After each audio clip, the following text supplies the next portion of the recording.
நான் பெத்த மகனாக்கு உறக்கம் இல்லை, நான் உறங்குறேன்னு சொன்னியே, நான் உறக்கம் இல்லை அம்மா. ഒരുപാട് പ്രതീക്ഷകളോടെ പഠനത്തിനായി വട്ടവടയിലെ ഗ്രാമത്തിൽ നിന്ന് യാത്രയാക്കിയ പ്രിയ മകൻ്റെ ചേതനയറ്റ ശരീരം കണ്ട അമ്മയുടെ നിലവിളി ഇന്നും മനസാക്ഷിയുള്ള ഏതൊരാളുടെയും കാതുകളിൽ മുഴങ്ങുന്നുണ്ട്. പിന്നീടങ്ങോട്ട് അഭിമന്യുവിൻ്റെ അമ്മ ഭൂപതിയും അച്ഛൻ മനോഹരനും കേരളത്തിലെ ലക്ഷക്കണക്കിന് SFI പ്രവർത്തകരുടെ അച്ഛനും അമ്മയുമായി. ആ സമയത്ത് SFIയിൽ പ്രവർത്തിച്ചിരുന്നവർ ജീവിതത്തിലെ പ്രധാനപ്പെട്ട നിമിഷങ്ങളിൽ ഇപ്പോഴും ഈ കുടുംബത്തെ വിളിച്ച് ചേർത്തു നിർത്തുന്നു.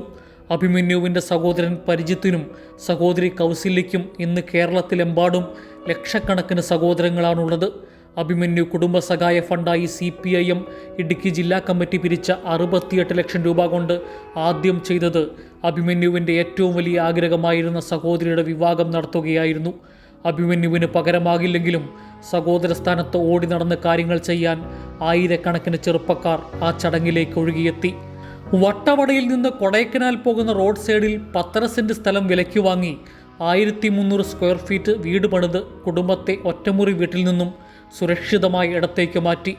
അഭിമന്യു അന്തിവിശ്രമം കൊള്ളുന്ന കൊട്ടക്കാമ്പൂരിൽ രക്തസാക്ഷി മണ്ഡപം ഒരുങ്ങി.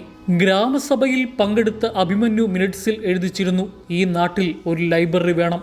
അവൻ്റെ പേരിൽ തന്നെ സംസ്ഥാനത്തിൻ്റെ വിവിധ ഭാഗങ്ങളിൽ നിന്ന് എത്തിയ ആയിരക്കണക്കിന് പുസ്തകങ്ങളുമായി വട്ടവടയിൽ ലൈബ്രറി പ്രവർത്തിക്കുന്നു.